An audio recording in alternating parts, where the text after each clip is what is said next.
دوستوں، ایک جوان لڑکی بازار میں اپنے جسم کی نمائش کرتے ہوئے فتنہ انگیز انداز میں جا رہی تھی۔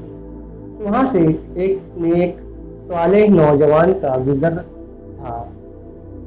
اس نے اظہارِ ہمدردی کہا، میری بہن، آپ اپنی اس روش سے باز آ جاؤ، اگر اسی حالت میں ملک الموت آ پہنچا تو؟ مغرور لڑکی بولی، اگر تم میں جرت ہے تو اپنے رب سے کہو کہ وہ ملک الموت کو بھیجے۔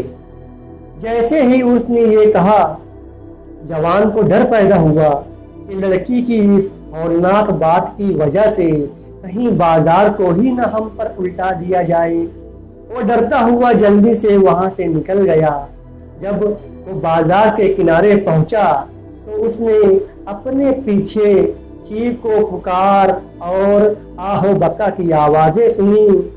اس نے پلٹ کر دیکھا تو لوگ اسی جگہ جمع ہو رہے تھے جہاں کچھ دیر پہلے لڑکی کھڑی تھی۔ نوجوان نے دیکھا کہ لڑکی زمین پر منہ کے بل پڑی ہوئی تھی، جو کچھ دیر پہلے ملک الموت اور خدا کو چیلنج کر رہی تھی۔ اس کا دم نکل چکا تھا کیونکہ ملک الموت آن پہنچا تھا۔ یہ واقعہ کسی عرب ملک میں پیش آیا تھا۔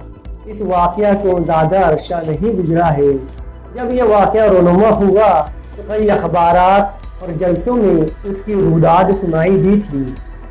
بعض اوقات انسان تکبر اور جوانی کے نشے میں یا دولت و اقتدار کے گھمنڈ میں بہت زیادہ غلط باتیں منہ سے نکال دیتا ہے دوستوں، جبکہ اسے یہ نہیں معلوم ہوتا کہ وہ وقت دعا کی قبولیت کا بھی ہو سکتا ہے اور اس کے الفاظ پر رب کی طرف سے پکڑ بھی ہو سکتی ہے۔